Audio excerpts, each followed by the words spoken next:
Welcome to another episode of the Reedman Report, where we talk about data, AI, education, risk, and security. And all of those issues come together in the intersection of a paper that we're going to discuss today. So my two guests are Dr. Eric Baldwin and PhD student Takuma Iwasaki from Stanford University. They're in the Donahue lab, the applied economics lab there in the Stanford Law School. They've got a new paper out, which is School Shootings, the Strategic Contributions of Gun Policy PACs in the U.S. House Elections. And as you might imagine, they're on the show today because one of the data sources for that is the K-12 school shooting database. So Eric and Takuma, thank you so much for joining the show today. Thank you for having us.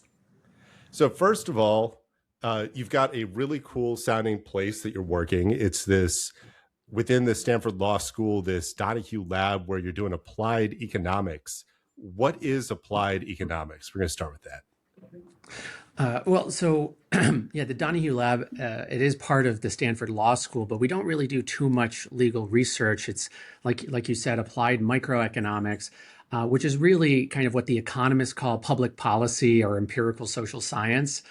So it's all kinds of questions that fall under the broad umbrella of American public policy or even foreign public policy, but also political science empirical political science questions, crime, law and economics, anything that kind of falls broadly under any of those categories is work that we're interested in. And as of late, the thing that we're most focused on is campaign finance, of course, guns, anything having to do with guns and gun violence. And then, of course, our lab's leader and director, John Donahue, whose longtime specialty has been crime and abortion. And so anything that touches on those topics, of course, are things that we also pursue. So before we get into the specifics of this paper, public policy is kind of a broad topic. Economics is a broad topic. What is the kind of question that would be answered through kind of some applied macroeconomics? Yeah. So, for example, rather than focusing on like high level theory or econometric or statistical advances in the abstract, which there is a place in particular venues for that type of work within the social sciences and within economics, in applied microeconomics, we're kind of generally interested in asking questions that have real world policy implications. And so, for example, you might wonder kind of how corporations manage their reputation. How do they signal to the public that they care about certain issues? You're right. So there's a lot of discussion right now in the public sphere about ESG scores and kind of what are the ramifications of those? How does it change corporate behavior? That could be one thing in applied microeconomics, but also questions of how people behave, like why do they vote? Now, political scientists might answer those kinds of questions in more theoretical ways or in qualitative ways. But the applied microeconomists will model it mathematically and want to engage in what we call identification or causal inference, right? So trying to not just show correlations or descriptive patterns, but really tie things together statistically and in a causal way about why people and institutions do the things that they do. And in our case, we mostly focus on modern American life. Yeah. Got it. So it's matching the policy and the impacts to something that's quantifiable and provable, which I guess segues kind of into where this paper is, where you're looking at the contributions by gun policy PACs to U.S. House elections. Where did that idea come from, and what made you think that those were going to be some rich data sources to start asking questions about? Yeah, so we had long thought, and John had also wondered for such a long time, John Donahue, and kind of why is it that there is this persistent gun violence crisis in the United States, right? Not just in terms of school shootings, which obviously you know more than anybody about, but just general gun violence is really at an epidemic level in the United States, and yet there's really no meaningful reform. If we take a look at other public crises, such as like the recent pandemic, right, in which lots of people were ill and sick and dying, the government has engaged in a major intervention, launched a major set of programs to kind of help alleviate or address the situation. And yet, the gun policy situation, or excuse me, the gun violence situation is much worse and much more persistent over time. And yet, there is no major federal intervention. So, why is that? And I had also personally long been thinking about this issue really since I was in high school, in fact, because uh, I had actually heard on NPR once that kind of the NRA would put up billboards in towns after school shootings or after other types of mass shootings. And I just assumed that someone had already empirically studied it until maybe a year or two ago when I realized that no one had. And I thought, well, this would really help us if we can answer this empirically. It would help us better understand why there is this total absence of gun policy legislation, gun policy reform at the federal level in the United States. So in this paper, you looked at the cases of school shootings or shootings on school property, which is within the K through 12 school shooting database. That includes both fatal incidents, non-fatal incidents, non-injury incidents. And with that, you were able to marry it to campaign contributions because you've got that data. How then from that process did you start to address your research question? Yes. So one of the things, and in your data in the K through 12 school shooting database, like you mentioned, it has both the fatal and the non-fatal. And so we restricted it first to the years of our study for which we had the matching campaign data. But one of the things that we started at, actually before we even got access to your data, is we started to look at just general mass shootings, right? And so there's a number of data sets on that, the Gun Violence Archive, Mother Jones, the Gun Violence Prevention Project. The Violence Project. Oh, yes, the Violence Project.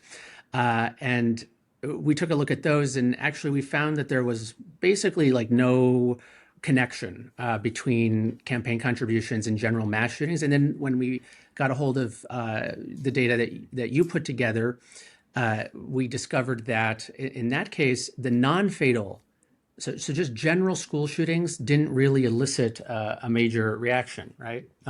And so Takuma had the idea, because I thought at that point, well, we can write a paper kind of on the null, and that this phenomenon that I thought might be present is not actually there, and which is an interesting finding in its own right. And Takuma had the great idea of, well, maybe we should just take a look at the fatal school shootings, and we should see like if there's one death, two deaths, et cetera, and kind of start to look at it that way. And that's where we really started to see very meaningful and robust effects. So like when reviewing prior articles, I found that most of the results focus on the mass shootings. But my question is why they didn't focus on heterogeneity of shootings, because shooting has a variety of aspects, like the venue, the race of like victims, for example. So that's why my first interest was the heterogeneity or the different characteristics of shootings. That's why fatal school shooting is like natural follow-up of like prior articles, and that's why we focus on fatal school shooting, and your database was so beneficial to our research interest. For the audience who is not in a graduate or a PhD program, what exactly does heterogeneity mean? Yeah, so I mean, like in this context, I mean, shooting is like a big picture umbrella concept, but depending on characteristic, they might have different impact. So for example, mass shooting did not have any discernible or statistically significant impact, but fatal school shooting, as the research shows, has a significant impact. So it's kind of heterogeneity means so granularity of like impact, and our academic interest lies in how to identify which aspect of shootings has an impact on the, like, for example, PAC contributions. Yeah. So basically just slicing and dicing it in different ways by looking at non-fatal, fatal, mass shootings, school shootings. That's kind of, it's heterogeneous in that it's these kind of different things, these different angles of taking a look at the research question as opposed to kind of in a homogeneous way or kind of looking at just one, looking at the problem from one angle. Yeah, I think about an area where the US has made incredible advancements in death reduction, and that's automobiles. And if you kind of took this and we took the guns out of it, if you looked at all sorts of motor vehicle accidents and did the installation of a guardrail or lowering a speed limit change the accident rate, you might not see anything. But if you broke them up into fatal accidents, accidents with serious injury, accidents with minor injury, and accidents with no injury, you might see that actually, that speed limit didn't change your low severity accidents, but maybe it had a profound impact on fatal accidents. So it's really, what is your direction? What's your question? And what are those impacts? Because if you're putting an intervention into place, or you're finding some effect based on something that's very severe, you might not see that same effect in something that's less severe. Yeah, precisely. And in fact, the automobile example is a great one because we see that as the age of the automobile proliferated, especially in the post-war period, right, deaths went way up and the government intervened. And like you were just listing, many different types of interventions to reduce automobile accidents, injuries, deaths, improve the safety of the vehicles, improve the safety of the drivers, et cetera. They kind of tackled it from every angle at both the federal and the state level. And of course, today, while there's still a lot of automobile accidents and deaths, it's much better than it was in like 1965, right? And yet, with this issue of gun policy, it's a great counterexample of where there's been this just total void, a total absence of that kind of legislative policy intervention. Yeah. Well, part of that is we haven't had the granular data like we have with accidental deaths, with drug-related deaths, with prescriptions, with motor vehicle accidents. You can know all of these different variables involved in why that injury or death happened. That's part of why I created the K-12 school shooting database and added so many different variables. Because if you just say shooting or you just say school shooting, you don't get any of that nuance to it. Where, does a school police officer decrease shootings? Well, if you look at accidental shootings, no, actually a school police officer increases accidental shootings because they're a person carrying a gun, and a person carrying a gun has a much higher rate of accidentally shooting than a person without a gun. Now, if you look at, does a police officer prevent, fights from escalating into shootings? That's a totally different question that has different outcomes. And I think that's why, it's important to have these rich data sources across these different topics, because it opens up, lots of these different research questions. Yeah, absolutely. And that's one of the things that we found with your data is that we had previously looked in other places for school shooting data, and it was always so compartmentalized or incomplete or not really all there, whereas yours kind of pulls from many different places, right? And you get it in one CSV kind of comprehensively, so that we didn't have to do that work ourselves, because we had previously thought that's what we were going to have to do what you actually did, and then we found your data set. Yeah. Well, I'm glad you didn't have to recreate it, because making one huge database was probably enough for my life, and I hope that I saved a lot of other people that very tedious time. So then I think one of the cool things that happens in this academic research and your empirical research is you try to marry two different data sets together to create a finding.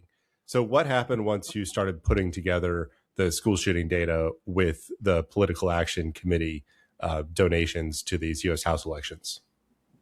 Yeah, so that's a great question. So a little bit about the PAC data, the Political Action Committee. So that includes both the direct contributions, which are by federal law are limited to no more than $5,000 from a PAC to a candidate's campaign. And so that can either be an incumbent who's already in office or somebody challenging an incumbent.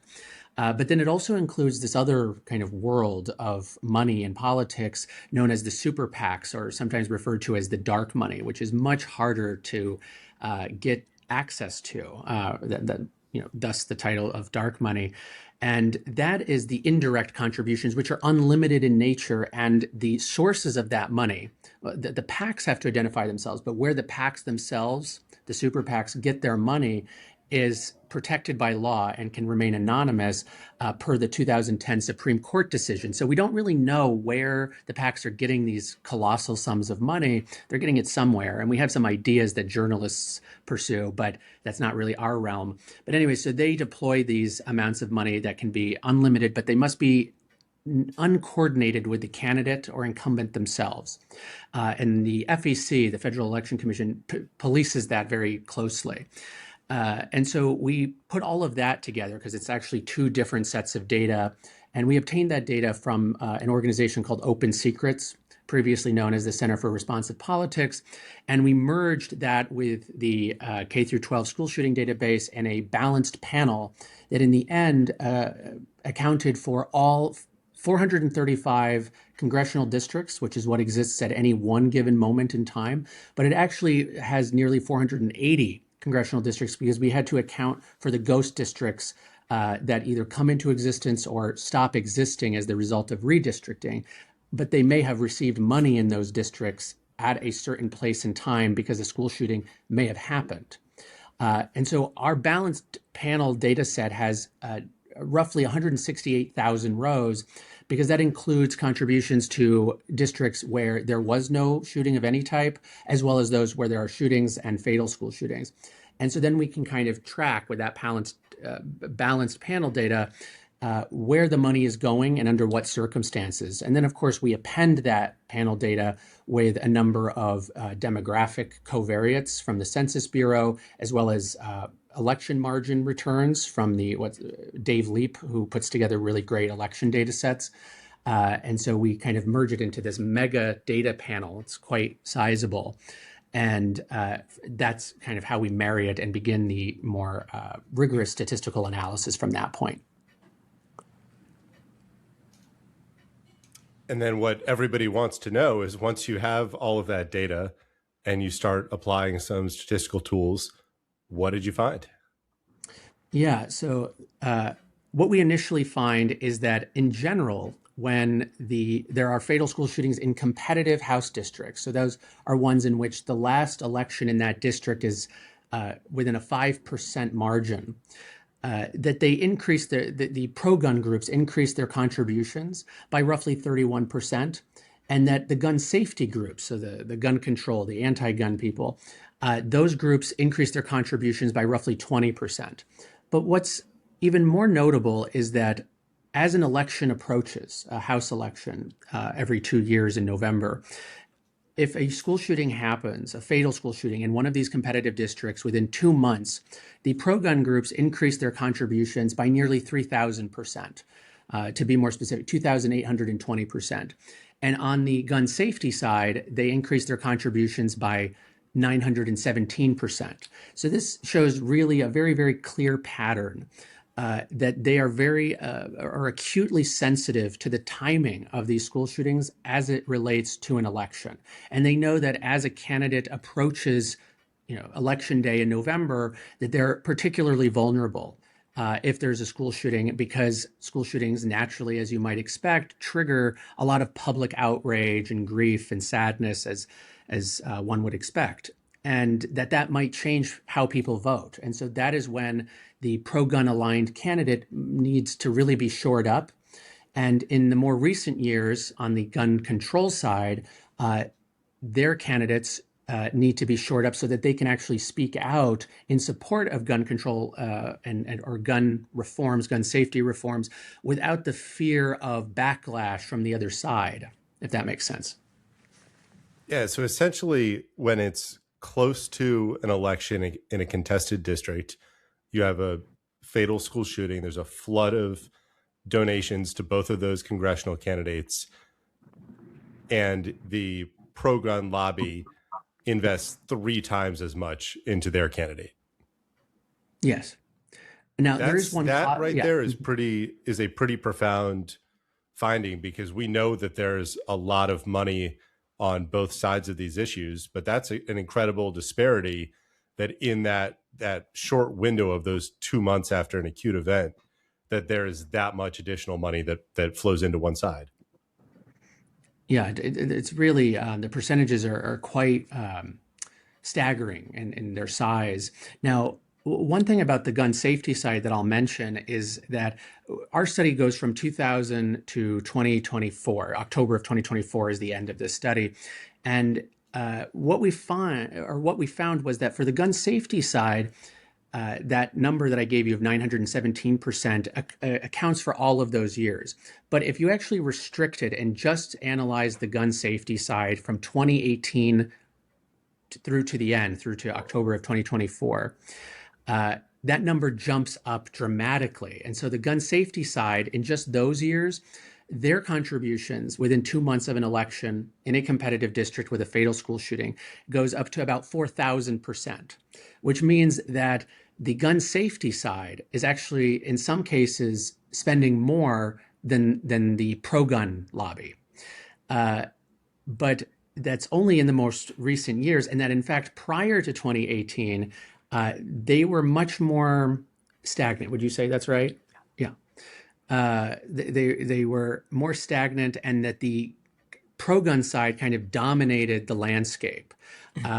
Now, this is not part of our study, what I'm about to say, but our hypothesis is, and we've spoken to some people in the gun safety world that work at some of these PACs, and the general consensus is that the Parkland shooting in Florida in 2018 was this major catalyst that not only triggered their mobilization, but triggered people to give them, kind of regular people to give small dollar donations, which really added up.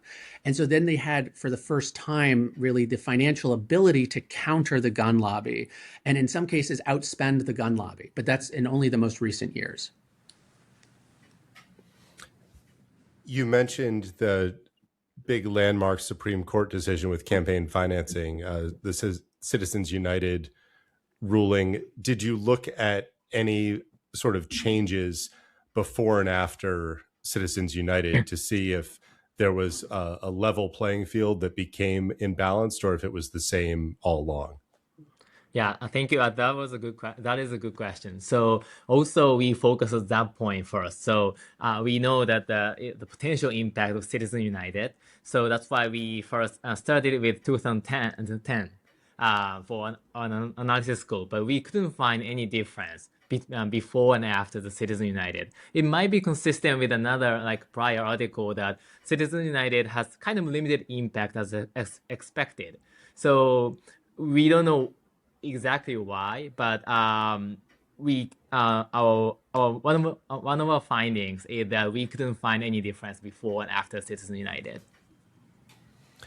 Interesting. There's a paper, and I apologize, I can't remember the author, but it was on the issue attention cycle and the number of congressional hearings on gun safety after Columbine and after some other school shootings. And it found that Columbine was the most sustained level of attention that caused the most kind of congressional discussion of gun related issues, but it didn't lead to any sustained policy. And then other seminal events have also triggered that same issue attention cycle, but it hasn't had any sustained policy impacts.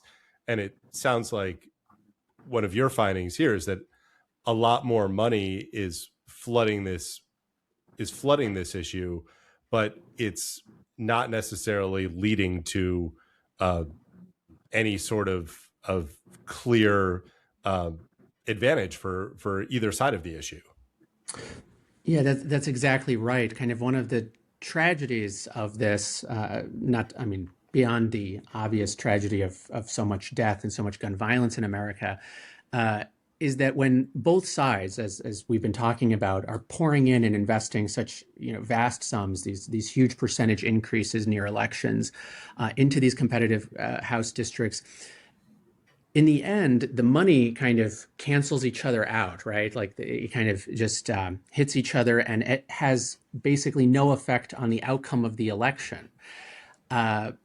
which means that, or it raises kind of the bigger philosophical question of like, well, if all this money is sloshing through the campaign finance system and specifically related to guns, like what's the point? We could probably use that money in better ways on some other social program or in some other way to improve society other than just kind of funding each other's candidates and then having no effect on the election at all.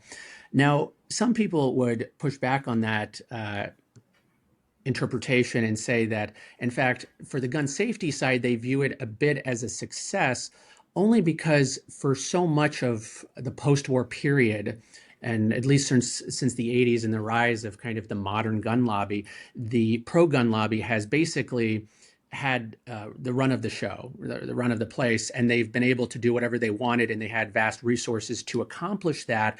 And that by simply stopping them from being able to do whatever they want in these competitive districts, or even in the non-competitive districts, by kind of bringing it to a null result, meaning like no effect from the money, that in a way is a success story. So that it's not just that the gun lobby is getting what it wants, it's that they now have to kind of play on a level playing field, and that voters' preferences might actually make it through to influence what these candidates' policy platforms are, if that makes sense. So if I'm a person right now and I'm thinking about, say we've got the midterms coming up and this is a major election season, and there's invariably going to be some fatal shootings that occur in contested congressional districts in that period leading up to the midterm election. Is it worthwhile for me to put money into those campaigns on either side? Am I, as a voter, potentially impacting policy to either direction by deciding that I want to donate to one of those competitive candidates from either side? Or is it just an arms race where I don't really know if I'm going to have any impact or not? Yeah, it's unclear. And as an academic, I don't think, I want to venture too much into like recommending what people do with their political money. But yeah, probably in the most competitive districts with a fatal school shooting, it probably is going to not have much impact. A regular person donating kind of a smaller amount, that's not going to have much impact. Where that money might actually have a bigger impact is in the non-competitive districts. Well, another finding of the paper is that in the uncompetitive or non-competitive districts, if there's a fatal school shooting and only one side invests money, because the other side considers it a safe district, a small amount of money can make a huge difference in reducing the vote share of the incumbent and maybe even flipping the seat. So I would actually say that if you want to look for the kind of places that are not the most contested elections, and that's where a small amount of money can make the biggest difference. Yeah, and I think that's maybe, this is completely anecdotal, but it's in the news this week. So just 2 days ago, the father of the Appalachia High School shooter was convicted of manslaughter for the 4 students that his son killed at the school there in rural Georgia. And rural Georgia is very conservative and very pro-gun, yet there was a unanimous jury that convicted in just a couple hours this father of multiple counts of manslaughter. Really unheard of for it to happen that quickly, or kind of in these circumstances in that area. Is that kind of this same effect where you might have some people in the aftermath of a fatal shooting kind of questioning, is there something we can be doing better? Maybe some money flows into one side or the other, and then that could sway a non-competitive election. Exactly. And I think that we don't study exactly that, right? Like after a jury decision and stuff like that. But if I had to guess, make an informed guess, I would say that if, for example, the gun safety groups went into that particular congressional district in Georgia and started to invest not even a ton of money, like fairly small amounts for campaign finance contexts, they could probably shift the vote share dramatically.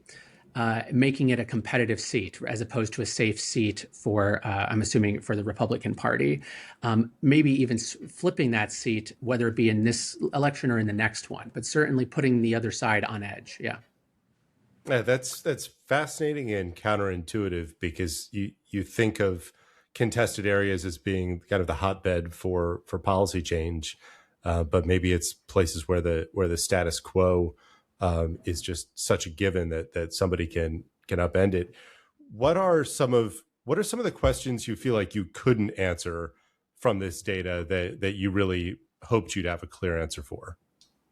Well, one of the things that we recognized early on, but we've also been criticized for, is that we don't actually connect the money and the campaign contributions to actual policy, right? So we're kind of making an inferential leap there, or asking our readers to make a leap, in that we're basically suggesting that this money that is given in these campaigns is influencing candidates in some way or another, and that this is why that when they are elected and they're holding office, they don't pass, or they don't support certain laws, or they don't include those as part of their policy platform, is that money talks in American politics, and that money influences the way office holders behave and how they vote in the chambers.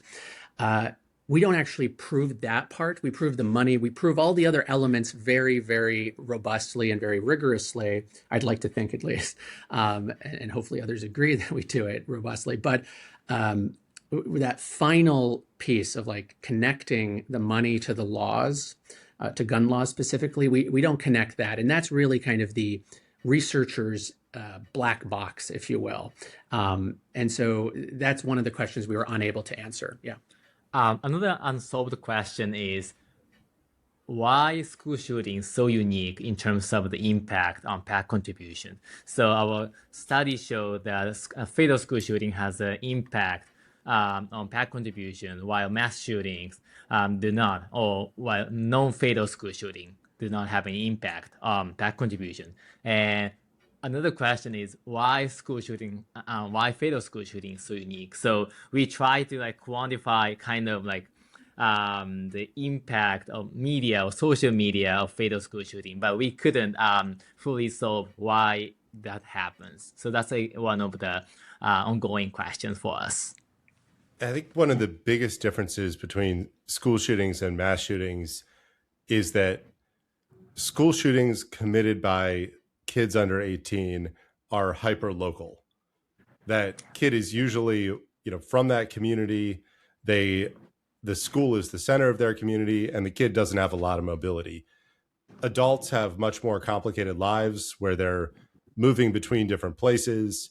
They might have a job that is a far distance. It could span a different congressional district from, say, where they live. And in some cases, adults pick mass shootings that are far away from their home. I'm thinking about the shooting at the NFL offices this past year last year that was committed by a guy who lived in Las Vegas.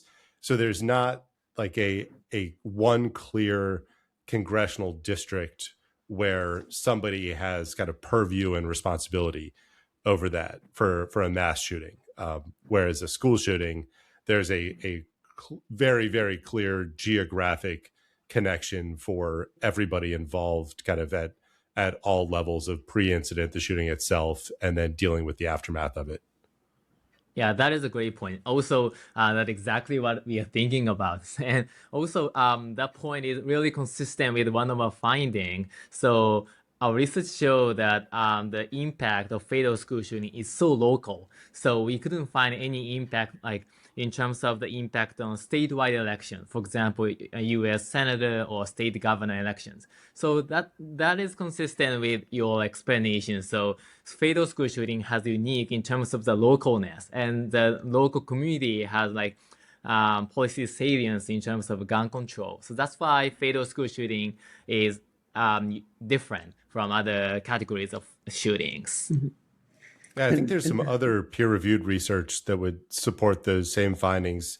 There was a study by zip code single-family home prices after a school shooting, and that found that the fatal school shooting decreased the single family home value within that zip code, but it didn't do something to it more broadly statewide. Another study was after a multi-victim shooting, emergency room visits, and emergency room visits within the zip codes around that school increased for the next year for anxiety and stress related situations, but they didn't.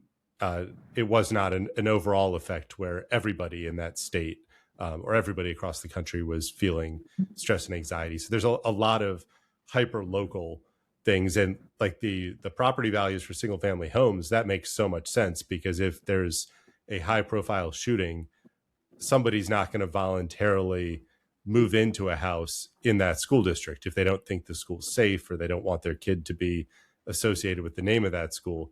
So when you get to make these highly discretionary individual decisions, that hyperlocal circumstance seems to have a pretty strong effect on that.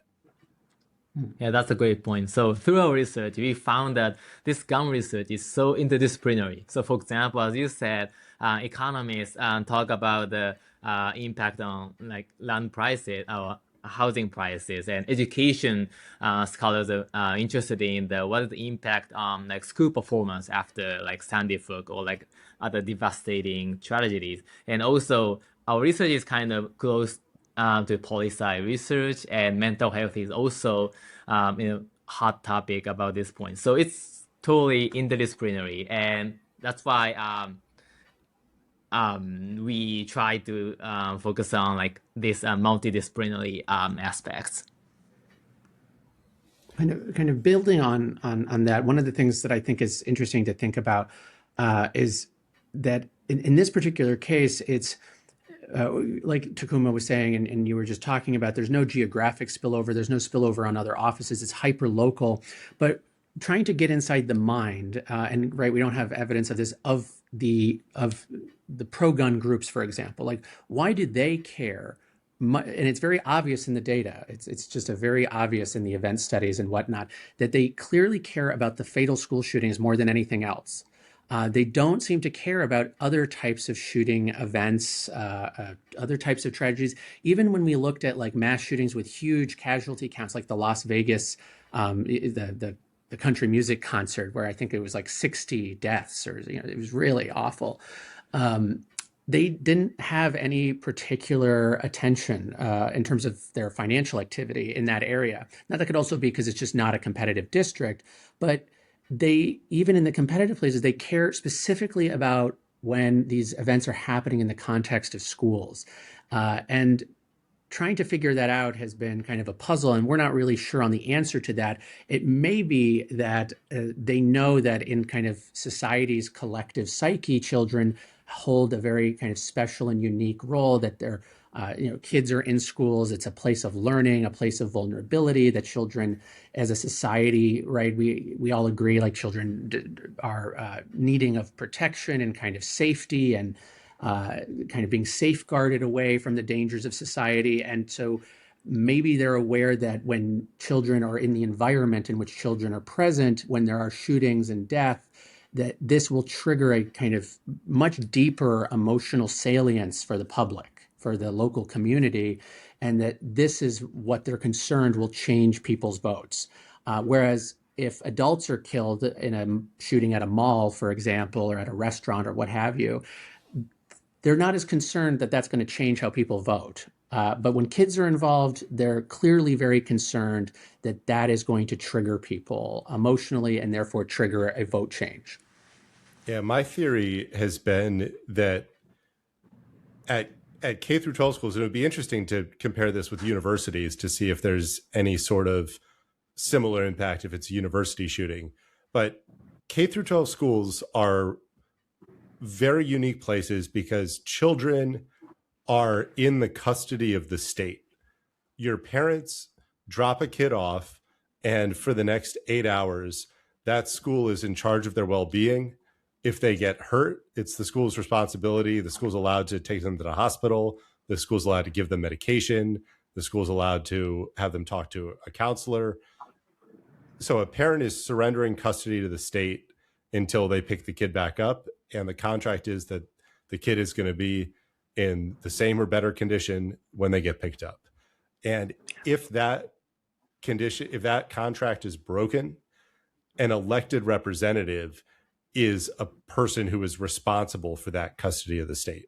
Something goes wrong at a shopping mall, what can your congressional representative really do? You could talk about police funding, you could talk about some issue with the mall ownership, but who knows? I mean, none of that, there's not this salient connection. But if you have a congressional district, schools, education is our biggest spending item in almost every jurisdiction across the country. We're putting enormous resources into it, that the promise is that your kid is going to be there for you to pick them up. And if that promise is broken, I think it's elected representatives who are the ones that the public points that responsibility at. Absolutely. Yeah, that's a great point. So from this, my last question for you is, what other research questions do you now have? Do you think that they're possible to answer? And what would you need to get started on your next paper and your next effort? Well, I can tell you about our paper that will be coming out in, hopefully, fingers crossed, in the next week or two, at least as a public working paper. And I'll tell you a little bit about a project that's maybe a month or two out. But before I get to that, I just wanted to follow up on one thing that you said, because you were mentioning the difference between K through 12 and colleges and universities. And we've tried to look into the college and university shootings as a unique category, but there is no good data on that. Even when you subset in the other mass shooting data sets, the GVA and the Mother Jones, et cetera. So at the Violence Project, we did create a university homicide database. And so that's something that I put together, kind of the framework for, and then a number of student workers at Hamline University filled it in. But that's every homicide on a university campus. And that was from a combination of Clery Act reporting and then also kind of open source news and media searches to either fill in the pieces and validate the locations. And that has similar variables to the K through 12 school shooting database. Unfortunately, it's only homicides because that's the only reported category that shows up consistently in the Clery Act data.